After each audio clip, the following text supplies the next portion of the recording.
Fast न्यूजचे प्रायोजक गोकुळ. बाळ, फ्रीजमधून श्रीखंड काढ ना. आम्ही पूर्वी घरीच बनवायचो श्रीखंड.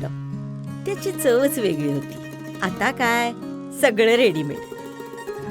आजी, हे श्रीखंड खाऊन बघ. आज तुझ्या आईनं घरीच बनवलं की काय? हे आहे गोकुळचं श्रीखंड. अगदी जिभेवर रेंगाळणार. जिभेवरच नाही तर मनावरही रेंगाळणार. गोकुळ श्रीखंड, मनावर रेंगाळणार. राजनैतिक तणावापेक्षा व्यावहारिक गरजाच मोठ्या. भारताच्या व्हिसासाठी बांगलादेशात रांगा 24 तासात तब्बल 1.4 लाख अर्ज. राम मंदिर देणगीतील चोरीचे पैसे प्रसाधन गृहात लपवायचो. मुख्य आरोपी अविनाश शुक्लाचा पोलिसांसमोर धक्कादायक खुलासा. कोट्यवधींची चोरी केल्याची कबुली. शाळा सुटली तरी जबाबदारी संपत नाही. स्कूल बसमध्येही मुलांची काळजी घेणं शाळांचं कर्तव्य. कर्नाटक उच्च न्यायालयाचं महत्त्वाचं निरीक्षण.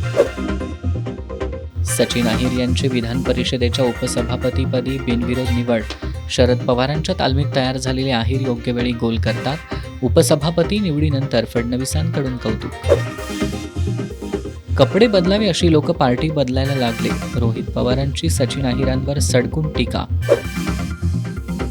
गोव्यात पर्यटकांसाठी कडक नियम. धबधबा आणि नदी परिसरात पर्यटकांना बंदी. पाण्यात उतरणाऱ्या किंवा हुल्लडबाजी करणाऱ्या तरुणांवर गुन्हा दाखल होणार. नवी मुंबईच्या नेरूळमध्ये साचलेल्या पाण्यात पसरला हाय व्होल्टेज करंट. 2 कॉलेज तरुणी गंभीर जखमी.